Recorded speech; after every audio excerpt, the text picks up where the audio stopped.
आज ट्विटर पर लोग राहुल द्रविड़ की बातें कर रहे हैं और राहुल द्रविड़ को याद कर रहे हैं और कह रहे हैं बहुत अच्छी बात है, राहुल द्रविड़ ट्विटर पे नहीं है। और कुछ लोग कह रहे हैं राहुल द्रविड़ ने अच्छा ही किया था कि जब सचिन तेंदुलकर 194 पे थे तो इनिंग्स को डिक्लेयर कर दिया था और सचिन तेंदुलकर को बुरा भला बोल रहे हैं।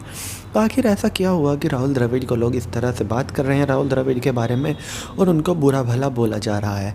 दरअसल में हुआ कुछ यूँ कि जब रिहाना, ग्रेटा थनबर्ग, मिया खलीफा, अमांडा सैरनी जैसी विदेशी सेलिब्रिटीज़ ने इंडिया के फार्मर प्रोटेस्ट पे को रिट्वीट किया और दुनिया से उस पर बात करने के लिए कहा कि क्या हम इसके बारे में बात कर सकते हैं या करेंगे, तो तमाम इंडिया के सेलिब्रिटीज़ ने इस बात का विरोध किया कि बाहर के लोग इंडिया के बारे में बोल रहे हैं और इंडिया के इंटरनल मैटर में बाहर के लोगों को नहीं बोलना चाहिए। तो इसमें सुरेश रैना ने भी ट्वीट किया। अगर क्रिकेटरों की बात करें, अनिल कुंबले ने भी किया, शिखर धवन ने भी किया, लेकिन जिसकी तरफ लोगों का सबसे ज़्यादा ध्यान गया सचिन तेंदुलकर, क्योंकि सचिन तेंदुलकर कभी भी इस तरह के पोस्ट करने के लिए जाने नहीं जाते। चाहे किसी का भी प्रोटेस्ट हो रहा हो, कहीं भी कोई भी प्रोटेस्ट हो रहा हो, सचिन तेंदुलकर कभी भी इस तरह के ट्वीट नहीं करते, ना ही वो किसी के ट्वीट को रीट्वीट करते हैं और ना ही लाइक करते हैं।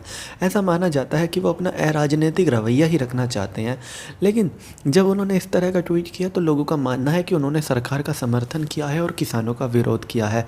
हालांकि उन्होंने किसानों का जिक्र नहीं किया। उन्होंने कहा कि इंडिया अपने इंटरनल मैटर खुद सुलझा लेगी और इंडिया को किसी बाहरी ताकतों की ज़रूरत नहीं है। उनका कहना ये था और शायद वो यही समझाना चाहते थे।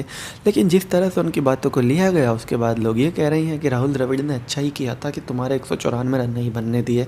वहीं कुछ लोगों ने ये तक ट्वीट कर दिया कि सचिन तेंदुलकर जीता जाता एग्जाम्पल है कि आखिर एजुकेशन क्यों ज़रूरी है। सचिन तेंदुलकर जिन पर आज तक कोई भी इस तरह से उंगली नहीं उठा पाया, कहीं ना कहीं वो भी अब पछता रहे होंगे इस तरह के ट्वीट करके, क्योंकि बहुत से लोग हैं जो किसान आंदोलन का बड़ी तादाद में सपोर्ट कर रहे हैं। और अगर इस वक्त देखें तो विरोध से ज़्यादा किसान आंदोलन का सपोर्ट करने वाले ज़्यादा हैं, क्योंकि सभी का मानना है किसान अपना हक मांग रहे हैं। और अगर किसानों को लगता है कि 3 कानून उनके फ़ायदे के नहीं हैं तो सरकार को ये कानून लागू नहीं करनी चाहिए। आखिर सरकार क्यों अड़ी हुई है 3 कानूनों के लिए? जाहिर सी बात है, इस तरह की चीज़ें हैं। और जिसके बाद अब इस तरह की भी बातें की जा रही हैं कि सरकार ने मजबूर किया है बॉलीवुड सेलिब्रिटीज़ को और क्रिकेटर्स को कि वो उनके पक्ष में इस तरह से ट्वीट करें, क्योंकि अक्षय कुमार, अजय देवगन से इसकी शुरुआत हुई थी, फिर सुनील शेट्टी और अब क्रिकेटरों तक बात पहुंच गई है।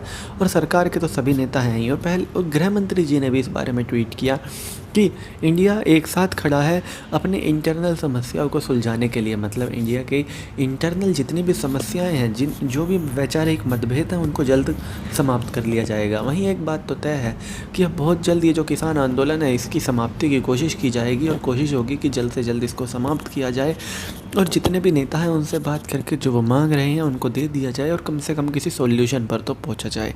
देखने वाली बात होगी कि अब ये किस तरह से इस पे सरकार आगे बढ़ती है। तो चलिए दोस्तों, मैं चीनू दहिया, फ़िलहाल इस वीडियो के लिए इतना ही। आगे भी इसी तरह की देश दुनिया, बॉलीवुड और खेल की तमाम खबरों के लिए बने रहिए चौधरी न्यूज़ के साथ। जय माता दी।